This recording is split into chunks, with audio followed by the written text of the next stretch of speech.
দুবাইতে তরুণ উদ্যোক্তাদের বিনিয়োগে আগ্রহ বাড়ছে। বেড়ে উঠেছে বাংলাদেশি মালিকানাধীন বিভিন্ন ব্যবসা প্রতিষ্ঠান। এরই ধারাবাহিকতায় দেরা দুবাইয়ের নাইফে বিজনেস ভিলেজে বাংলাদেশি তরুণ ব্যবসায়ীর তত্ত্বাবধানে Suman Sikandar group of company যাত্রা শুরু করেছে। প্রতিষ্ঠানের পরিচালক সুমন ও প্রতিষ্ঠানের স্পন্সর আহমেদ জুমা আল জাবেরির উপস্থিতিতে কেক কেটে প্রতিষ্ঠানটির উদ্বোধন করা হয়। এ সময় উপস্থিত ছিলেন প্রজেক্ট ম্যানেজার মোহাম্মদ সবুজ খান, মোহাম্মদ আক্তার হোসেন ও মোহাম্মদ গিয়াসউদ্দিন সহ আরও অনেকে। বাংলাদেশি প্রবাসীদের জন্য কাজের সুযোগ করে দেওয়ার আশ্বাস প্রতিষ্ঠানটির।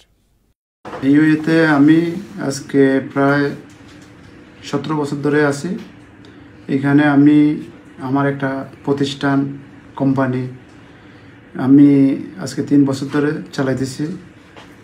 তো তার সাথে আমি আরেকটা কোম্পানি অ্যাড করছি, সালমান ক্লিনিং সার্ভিস কোম্পানি।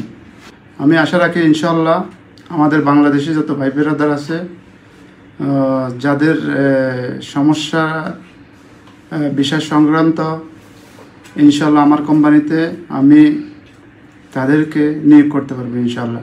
দীর্ঘদিন ক্লান্ত পরিশ্রমের কারণে আজকে এই প্রতিষ্ঠান, এটা ক্লিনার কোম্পানি এবং কি ট্যুরিস্ট ট্রাভেলস এজেন্সি, টিকিট এবং কি ভিসা প্রসেসিং সব কিছু এখানে ইনশাআল্লাহ সর্বনিম্নে এখানে পাওয়া যাবে, করা যাবে।